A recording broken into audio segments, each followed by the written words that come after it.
So Matt, looking forward over the next 5 years or so, where do you see the industry going? What are some insights and predictions? Right. Well, we've obviously made a huge bet on kind of the DIY a movement in the industry, and I don't think that's abating anytime soon. The immediacy for data that people have today is not going away. It's even getting, I think, more acute, and so that leads to having tools like ours around. And also, it's the austere world that we live in. I don't think anybody's going to forget about the tough times we've seen over the last several years, and I think budgets are going to continue to be tight. So again, I think this DIY movement isn't going anywhere. I think one of the things that I'm really looking forward to, though, is more collaboration between the market researchers that are out there and these kind of new kind of DIY platforms, because we think there's a lot of opportunity for market researchers to leverage these DIY platforms on behalf of their clients so that they're more efficient and they can deliver the insights that they're used to delivering to these clients in a more efficient and more affordable way.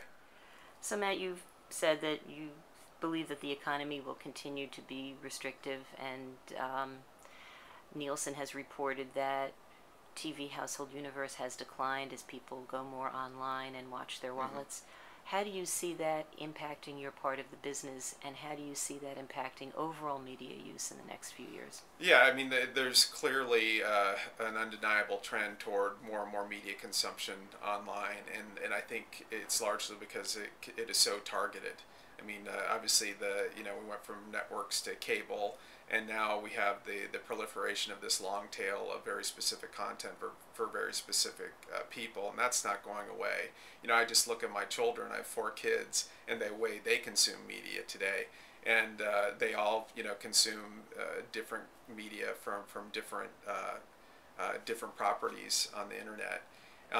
From our perspective, that it provides a pretty unique opportunity for us, and we've already seen it where people are designing websites or web properties for very specific kinds of audiences, and when you're able to reach out to very specific respondents like we're able to, they can get some very robust data very quickly. So I think that's kind of how we're playing into that, and just the whole notion of products and services being more focused and more targeted on specific groups, I think plays quite well into what we can provide. And how are you dealing with privacy concerns?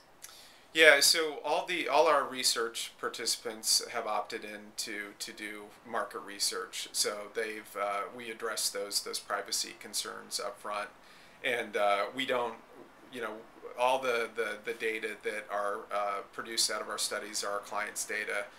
We don't roll those up or disseminate those for other purposes. It's just for our clients. How do you check for the professional respondent? Yeah, it's a great question. I mean, first thing is we don't let respondents into a study more than once. So we know when they come in if they've participated in that study already. So there's not going to be anybody coming in to do those studies as well.